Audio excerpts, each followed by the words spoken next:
MMA power house channel पर अपने भाइयों को वेलकम करता हूं मैं।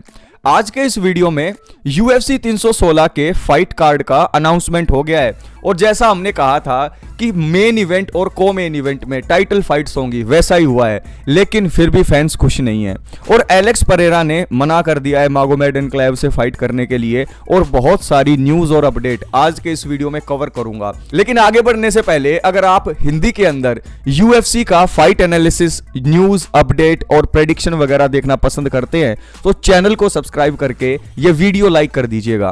पहली न्यूज UFC 316 की तरफ से आ रही है। UFC 314 के अंदर डिएगो लोपेज और वोल्कानोव्स्की की टाइटल फाइट है। उसके बाद UFC 315 में हमें देखने को मिलेंगे बिलाल मोहम्मद और JDM।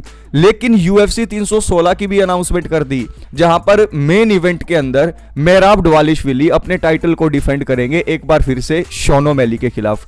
शॉन ओमैली की फाइट को कोई नहीं देखना चाहता है, किसी का इंटरेस्ट नहीं है शॉन ओमैली की फाइट देखने के लिए।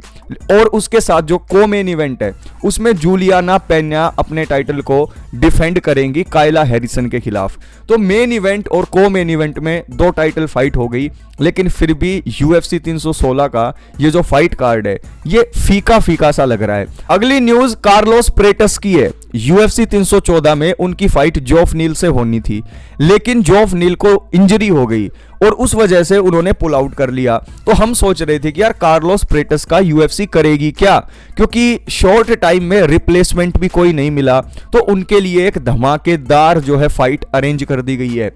यहां पर UFC ने इयान गैरी और कार्लोस प्रेटस की फाइट नाइट के अंदर मेन इवेंट रख दी है केनेस सिटी के अंदर। तो यहां पर एक तरफ इयान गैरी और दूसरी तरफ कार्लोस प्रेटस, दोनों फाइटर वेल्टरवेट डिवीजन में तबाही उठाए हुए हैं। दोनों ही फाइटर काफी अच्छे हैं। तो यहां पर एक और हमें नंबर 1 कंटेंडर दिख जाएगा। तो खुद देख लो वेल्टरवेट डिवीजन कितना ज्यादा स्टैक्ड हो गया है। कमारू उस्मान के टाइम पर यह डेड हो गया था, लेकिन आज के टाइम पर बकली हैं, शवकत हैं, गैरी है और बहुत सारे ऐसे फाइटर हैं कार्लोस प्रेटस जैसे जो अपना नंबर 1 कंटेंडर के लिए नाम सामने ला रहे हैं, जैसे शॉन ब्रेडी भी आ गए हैं अभी। तो यहां पर ये जो डिवीजन है इसमें इस्लाम मखाचिव की एंट्री भी हो जाएगी।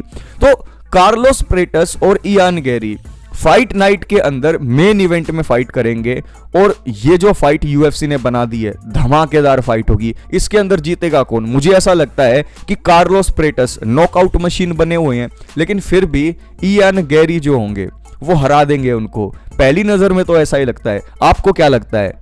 खलील राउंट्री जूनियर और जमाल हिल की फाइट होनी थी। हम फाइट फैंस काफी एक्साइटेड थे इस फाइट को लेकर, लेकिन अनफॉर्चुनेटली जमाल हिल ने इस फाइट से पुल आउट कर लिया है। तो खलील राउंट्री जूनियर और जमाल हिल की जो हमें फाइट देखने को मिलती वो कैंसिल हो गई है। लेकिन जैसा मैंने बताया कार्लोस प्रेटस और उनके साथ इयान गैरी ये फाइट रिप्लेस करेगी इस फाइट को। तो यहां पर जमाल हिल के पास मौका था कि यार वो यिरी प्रोहाचका से हारने के बाद कमबैक करते और उसके बाद नंबर 1 कंटेंडर बनने की सोचते, लेकिन उनके इस प्लान के ऊपर पानी फिर गया, उनको इंजरी हो गई और जमाल हिल ने यहां पर पुल आउट कर लिया। मागोमेड एनक्लेव ने एलेक्स परेरा को रीमैच देने के लिए हामी भर दी थी। उन्होंने कहा था कि यार अगस्त के अंदर ये रीमैच कर लेते हैं और एलेक्स परेरा आपको इससे तो कोई दिक्कत नहीं है। तो एलेक्स परेरा ने पहले तो कहा था कि कोई दिक्कत नहीं है और मुझे कोई इंजरी भी नहीं थी, जैसे कि बातें उड़ाई जा रही है। लेकिन अब बात ये निकल कर आ रही है कि एलेक्स परेरा का कैंप अगस्त के अंदर मागोमेड एनक्लेव से फाइट करने के लिए बिल्कुल भी रेडी नहीं है। अब आप मुझे बताओ, क्या एलेक्स परेरा को यह फाइट एक्सेप्ट नहीं करनी चाहिए? लेकिन जहां तक मेरी नजर जाती है, जहां तक मेरा दिमाग चलता है, मुझे ऐसा लग रहा है कि यार एलेक्स परेरा को अभी बहुत सारी चीजों के ऊपर काम करने की जरूरत है। स्ट्राइकिंग को तो आप छोड़ ही दीजिए, मैं बात यहां पर ग्राउंड गेम की कर रहा हूं, क्योंकि जब आपको टेक डाउन थ्रेट होते हैं तो आप उस तरीके से स्ट्राइकिंग भी नहीं कर पाते। और मागोमेड एनक्लेव ना एक तरीके का क्रिप्टोनाइट है एलेक्स परेरा के लिए, जैसे एलेक्स परेरा अडसानिया के लिए क्रिप्टोनाइट थे। तो यहां पर एलेक्स परेरा के लिए दोबारा से लाइट हैवीवेट में आना ठीक रहेगा, या फिर वो 3 डिवीजन के चैंपियन बनने का सपना पूरा करने के लिए हैवीवेट डिवीजन में कूद जाएंगे जॉन जोन्स के जाने के बाद। ये देखने वाली बात होगी। नहीं तो अगस्त के अंदर रीमैच के लिए हाँ करने में उनको दिक्कत क्या थी? दिक्कत ये भी है कि अगर वो एक बार फिर से हार गए तो उनका नाम पूरी तरीके से मिट जाएगा, यानी कि वो जो हाइप है जिसके अंदर अभी थोड़ी बहुत कमी आई है उसके अंदर बहुत ज्यादा गिरावट आ जाएगी अगर वो लगातार बैक टू बैक 2 फाइट हार जाते हैं। तो ऐसे में एलेक्स परेरा ने मागोमेड एनक्लेव के साथ रीमैच की ऑफर को ठुकरा दिया है और अगस्त के अंदर जो रेडी है मागोमेड एनक्लेव अपना पहला टाइटल डिफेंड करने के लिए, उनको कहा है कि मैं फाइट नहीं कर सकता। अब ये सब सुनकर आपको एलेक्स परेरा के लिए कैसा लग रहा है, कमेंट जरूर करना है। श्यामा इलिया टोपुरिया ने चार्ल्स ओलिवेरा के लिए कहा था कि मेरा नाम अपने मुंह से बिल्कुल मत लेना, तुम्हें कुछ नहीं पता है। इस चीज को लेकर चार्ल्स ओलिवेरा ने कहा कि यार इलिया टोपुरिया तो डिसरिस्पेक्टफुल हो रहे हैं, वो तो इज्जत ही नहीं करते हैं। लाइट वेट डिवीजन में आए हैं, यहाँ पर लेजेंड्स की भरमार है, तो हर किसी को इज्जत दो और इज्जत लो। लेकिन यहां पर इलिया टोपुरिया ने कहा है कि मैंने तुम्हारी कोई बेइज्जती नहीं की, मैंने सच बोला है। और अगर सच बोलना ही अगर आपको बेइज्जती लगती है तो लगती रहे। मैंने सिर्फ इतना बोला कि तुम 5 से 6 फाइट नॉकआउट से हार चुके हो, सबमिशन से हार चुके हो और 1 फाइट आप डिसीजन से हार चुके हो। तो अब हर तरीके से हार चुके हो और आप ये कह रहे हो कि मुझे दिक्कत होगी 155 में आने में। उन्होंने कहा कि यार देखो चार्ल्स ओलिवेरा, अगर सच्चाई सुनना चाहते हो तो ये है 145 में तुम फाइट करते रहे, वहां पर तुमसे चैंपियन बना नहीं गया, फिर तुम 155 में आकर चैंपियन बन गए और तुम ये कह रहे हो कि 155 145 से ज्यादा डेंजरस है या मैं 155 में आकर चैंपियन नहीं बन सकता। तो कीप योर माउथ शट। तो अगर इसको चार्ल्स ओलिवेरा डिसरिस्पेक्टफुल होना समझते हैं तो समझे, लेकिन मैंने तो सिर्फ सच बोला है।